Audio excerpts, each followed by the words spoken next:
so we are officially recording again. So no errors this time, so we can get started For now. for now. One of these times we actually won't have tech issues. God, I'll tell you, I wish we were as knowledgeable with technology as we are with real estate, because I'm good enough to make it work when nothing goes wrong, and that's about the extent of it. Yep. The good thing is neither of us get outwardly stressed out with it. This is true. You're listening to the Mailbox Money Podcast with Cody Burton and Rebecca Scott. So now that everything's working, what are we talking about? Do you want to talk about why real estate and not other investments? Yeah, I actually think that's a really good thing to cover. We're 5 or 6 episodes in at this point, and we've got a couple questions about that. Yeah. So that's probably a good direction to go. Let's jump in. Yeah, I mean, why are we doing any of this? Why real estate in the first place? Because there are so many different ways to make money in this day and age. Yep. I read an article the other day saying that the average millionaire has 7 different streams of income. And I was like, that's weird because I've got 2 essentially. It's funny. I saw that same article. So when you have a client, I know this is a question we both get frequently. What's your kind of go-to answer for why real estate? Why do that over stocks? Or, with some clients, why even cash out stocks to buy real estate? Right. Honestly, I tend to tell people I always say, this is what I tell people. I say, there are 3 ways to become a millionaire in this day and age. Create your own company, give it a hand-me-down from your parents, or I should say pass down to your parents, and real estate. Maybe I'll start my own company one day. I have no desire to do that right now. Unfortunately, I was not blessed with the family money, and so I invest in real estate. And when I say that, people are often like, yeah, that's actually pretty true. And I'm like, no, it's very true. That's how it goes. Yep. Yeah, you're absolutely right. I have so many clients that I'm working with now that have now become first-time investors, bought their first place, maybe their second place, and every single one of them has said something along the lines of, well, we never got into real estate because we thought it was just something for people who had already made it. Yeah. So the idea that millionaires own real estate is common. I think it's just educating people that you don't have to be a millionaire to start buying real estate. That's the education. Yeah, it's actually a stepping stone. Absolutely. I mean, I grew up with that same ideology of, oh, rich people buy real estate. I never knew that that's how they became rich is through real estate. Mm-hmm. Absolutely. Yeah, I always tell my clients, real estate is what we put all our money in because it's one of the only ways, or the only way really, that you can make money 4 different ways. So you make money through obviously getting monthly rent. That's that monthly cash flow. That's the one everybody's kind of familiar with, right? Like the tenant writes a check, you get that check in the mail, pay down your debt, and you get what's left. And what do we call that, Cody? Mailbox money.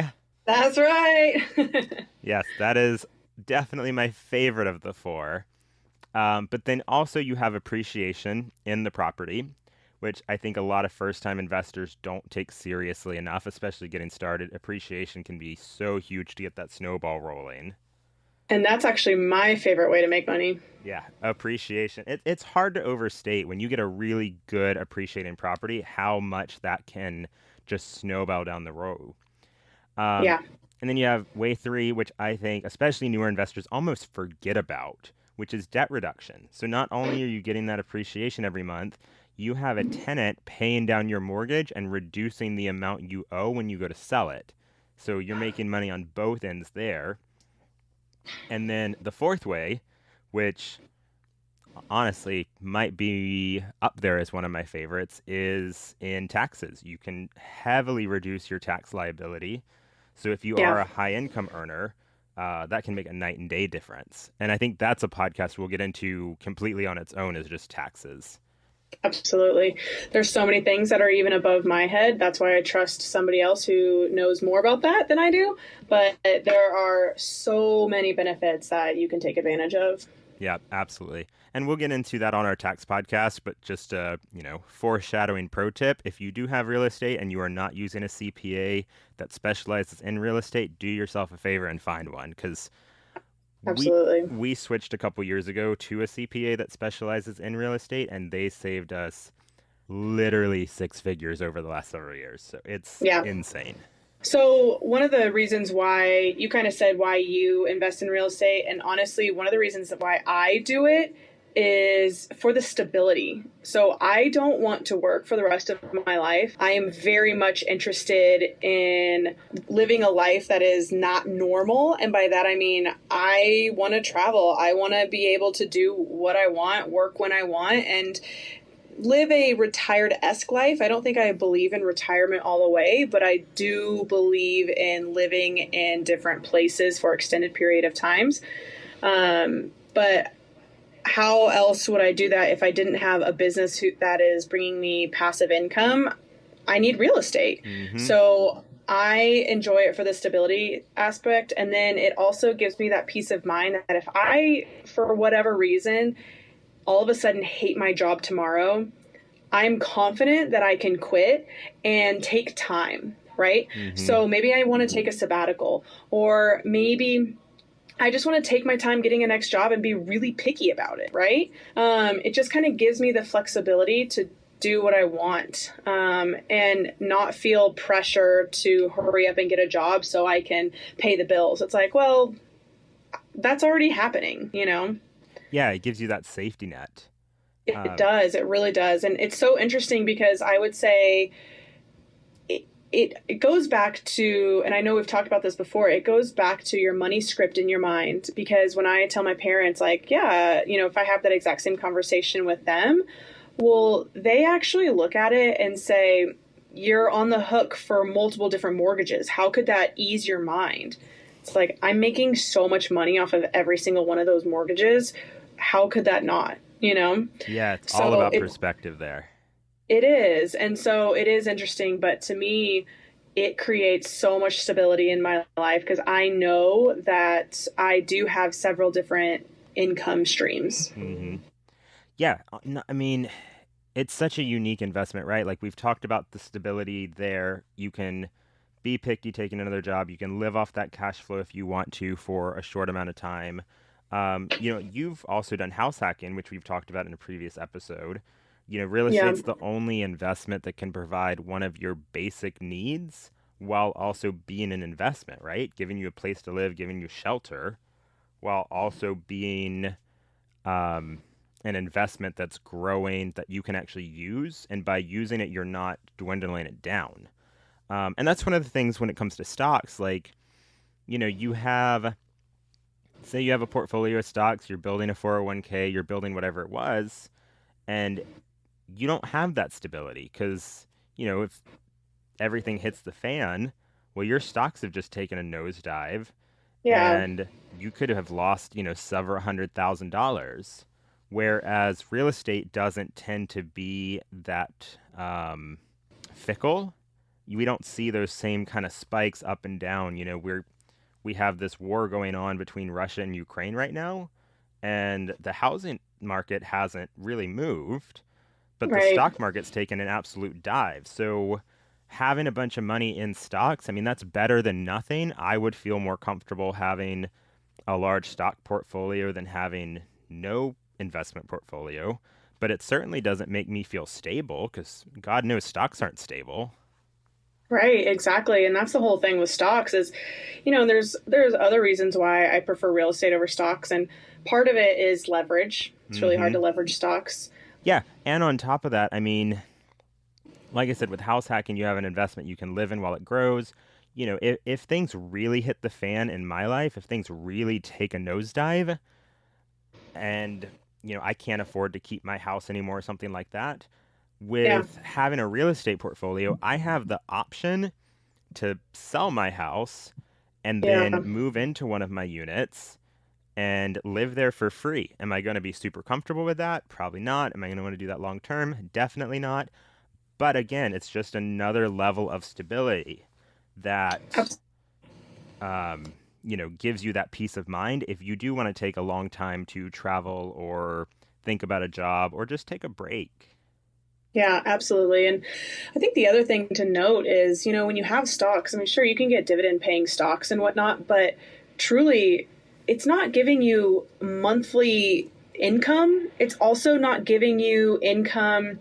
Like it's so determinant of the psychology of humans because that's all the stock market is, Hmm. right? Um, so it's really scary to think that if you want to retire by a certain year, you have a goal set, and let's say the stock market crashes. Well, now maybe you can't retire, right? You're looking to pull that money out, and now you can't retire, which in real estate, it's like, well, I'm still getting the same amount monthly. Maybe I'm getting a couple $100 less or something like that, but I can still retire off that. Yep, Um, exactly.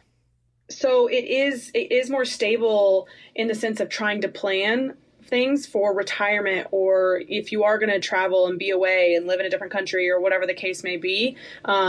It does have that stability that is not tied with humans. And it adjusts with the cost of living. You know, I Totally. know I know we've both had clients like this that we've gotten into real estate because they've wanted to diversify their portfolio as they started looking for retirement. And that was chiefly because, they sat down in 1985 and decided they wanted to have $1 million when they retired because in 85 that was a ton of money. And now Yeah. they're 55 looking at retirement in 10 years and saying, that's not going to get me the lifestyle I want. And frankly, if you're looking at something like that and you're not going to have, even if you do have the lifestyle you want at retirement at 65, there's no guarantee you're going to be able to afford that same lifestyle when you're 85. Whereas Preach. with real estate, it's just your rents are going to go up. It keeps along with the cost of living. And, we can both, Inflation. yeah, we can both get fired up on this. Yeah, I know. I mean, it is one of the only investments that also not only keeps up with inflation but beats it. I think that's really important to note because if you're just keeping up with inflation, you're making some money, sure, but you're not getting ahead. You're just surviving. You're Yep. just treading water, right? Yep, absolutely. And, I think if we have any big real estate investors listening out there, which I know we have a few, they're probably sitting there screaming at the stereo at this point because we haven't mentioned probably the biggest advantage Yeah. of investing in real estate for most people, and that Yep. would be leverage. So do you want to talk about that a little bit? Kind of how we can leverage real estate, which isn't really an option with any other traditional investment? Yeah, absolutely. The main thing with real estate, and this is in the presentation that Cody and I do on a monthly basis, is you can leverage your dollar. I don't think people understand how important this is, especially in this day and age. One, while money is still cheap, I know interest rates are going up, but they're not that bad. They're still under 5, and that's incredible. So you can leverage your dollar to where let's do a little example, and I wish you could see this, that I'm what I'm looking at. And if you do want to see this slide of the math, feel free to contact us, either email or Instagram, Facebook, whatever the social media outlet is, Or sign up for our webinar. or sign up for our webinar. I would love for that to happen. But one of the main reasons stock market versus real estate is I have a graph here that shows explicitly if you put your money, and let's play with 160 grand. And let's say 160 grand goes straight into a 401k, an IRA, a 521, 529, whatever stock market tool you're using. 160k, let's pretend you're getting 7% annual return. That's pretty standard, and especially when you're on a 15-year hold time. So by the end of the 15 years, you are going to make $441,445. You turned 160 grand into $441,000 and some change. That sounds amazing. And don't get me wrong, it's not bad.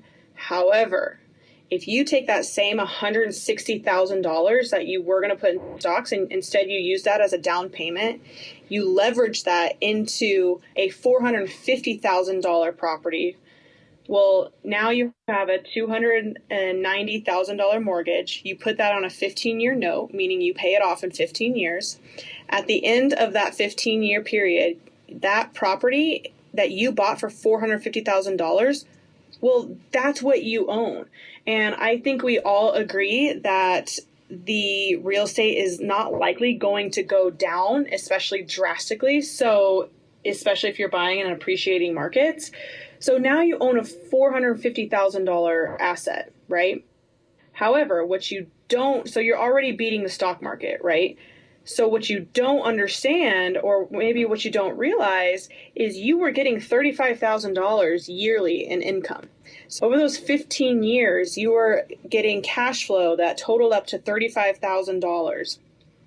And you're going to be getting that forever. So it's not like you're in the stocks, you cash out and now you have that money. Well, you're going to be getting that year over year. If you want to retire, you continue to get that year over year. And that's that cash flow. That's that mailbox money that we always talk about. So if you, like the stock market, you were getting 7% annual return. Well, let's be very conservative and do a 3% appreciation. And when I say conservative, I mean that's the national average. We are investing in markets that are around 10%. But if you use 3% over 15 years, your $450,000 asset is now worth $705,000. So turning $160,000 into $705,000 in the same amount of time that you turned $160,000 into $441,000 using the stock market, it's a no-brainer. You're getting cash flow every single month. You nearly doubled your appreciation, and of course, that's with 3%, being extremely conservative. So when you really break it down of the different ways, and that's not including the tax benefits that you'd be getting, when you break it down to that level, it's a no-brainer. Yeah, you really start to see when you combine compounding interest with leverage.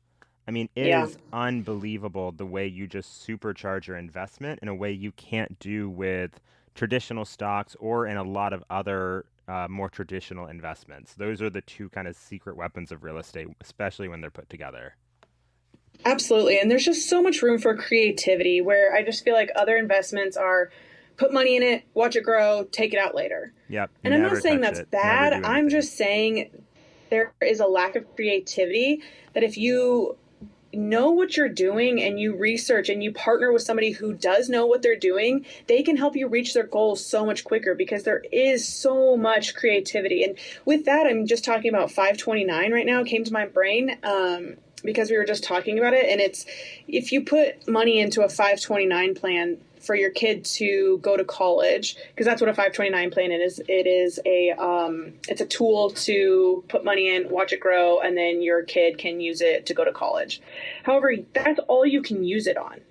Well, what happens when these trade schools or school kind of becomes too expensive and you can't go to it anymore, right? Or so many people are learning how to make a lot of money on the internet, not needing an education at all. So, instead of using a 529 plan, well, what if you just bought a house for your kid the same time that you would have put it into that account? Why don't you buy a house, watch it appreciate? I always tell my new parent moms and dads, I just say, hey, you've got 3 years to buy a house for your kid and put it on a 15-year note. And then when they're ready to go to school and they're 18 years old, sell that house. And now that's their money to use for school. So it's just getting creative in these other ways. I just feel like real estate really has the market on that.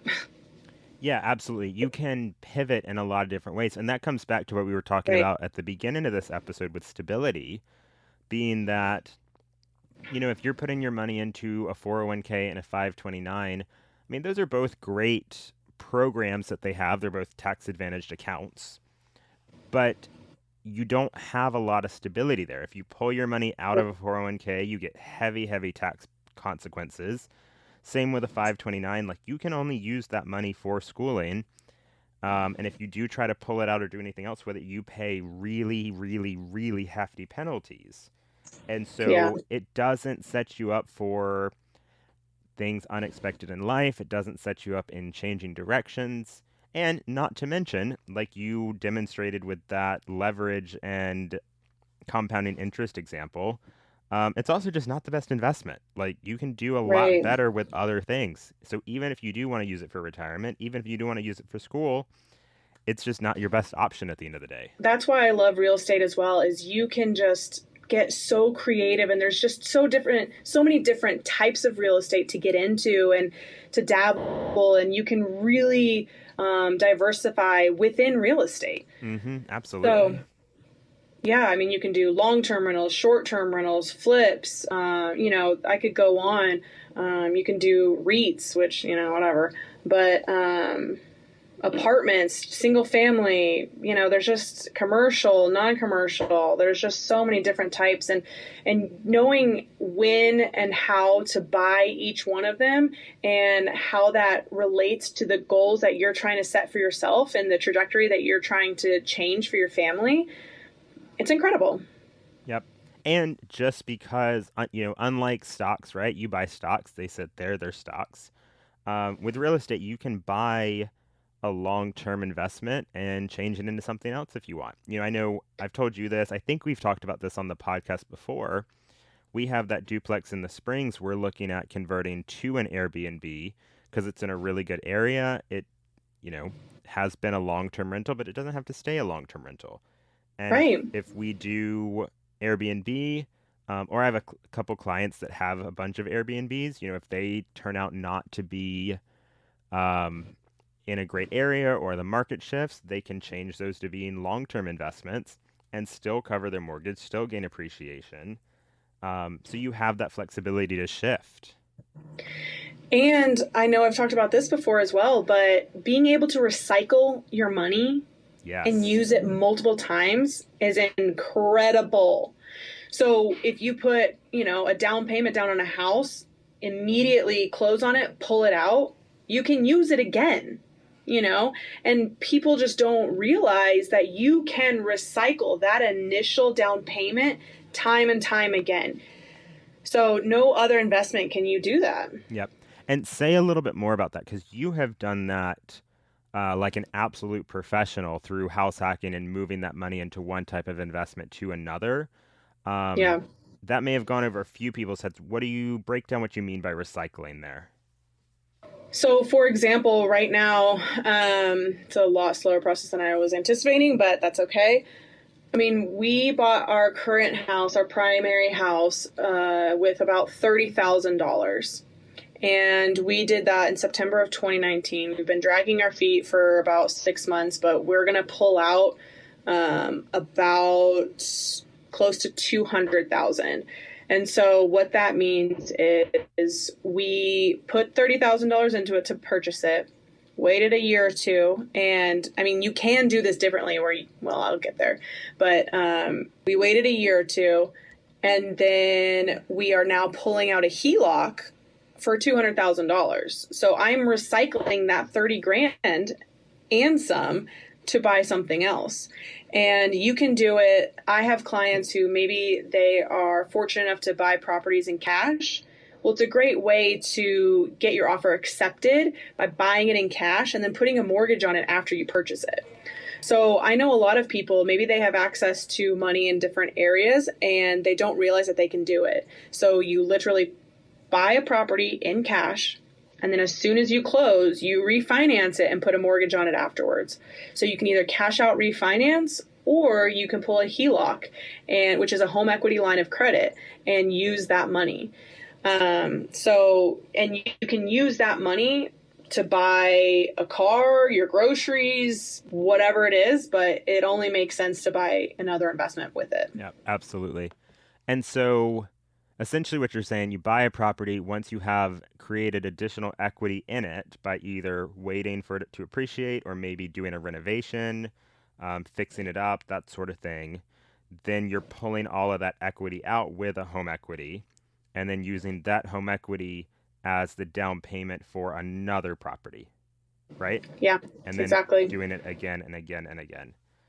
Um, Yep. yeah, it's a fantastic strategy. And I think it's creativity like this that people don't know about, which is why so many people think it is just a wealthy person's game. Because, they Yeah. see people buying a new property every year, a new property every couple years, and they're thinking, oh my God, these people are managing to save up 100, 160, $200,000 every single year. I can't do that. I don't even make that much in a year. When Right. in reality, once you've built a portfolio of a few houses, getting an extra $100,000 in a year is no big deal because you need each one to appreciate really not that much to end up with enough for a down payment for another one. Because you can Right. you can do that across multiple properties too.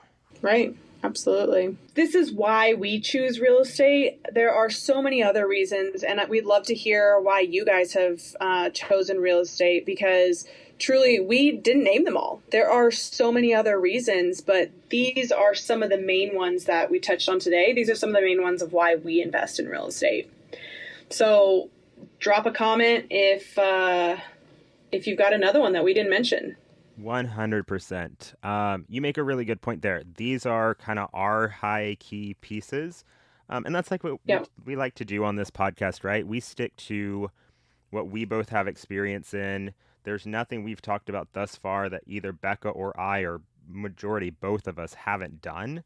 And so these are our reasons. And there are a lot of other ones. And I know we have listeners who have other reasons that they buy real estate, other advantages that they see to owning real estate over other type of investments. So we would love to have that conversation. Maybe we'll do a part two to this down the road with like Absolutely, we will. you There's know so much more that can go into it. yeah, and we could even do a whole episode with what people send us in. So that would be really cool if we get some comments, get some feedback going, and we can do a whole second piece of this with everything we didn't cover. Yeah, absolutely. Thank you all for listening. We appreciate it, and we'll see you next week. Thank you for listening. If you are here on the podcast, we're on YouTube. And if you are on YouTube, we also have a podcast you can take with us. Like we said, we love it when people interact. We have a Facebook, Instagram, TikTok, all those fun things. So if you do want to interact with us, please do let us know why you choose to buy real estate or maybe what's holding you back from buying real estate. We'd love to hear that as well. That could definitely be a whole podcast on its own. So Yeah. until next week, I hope you enjoyed this one. Have a great day. Bye.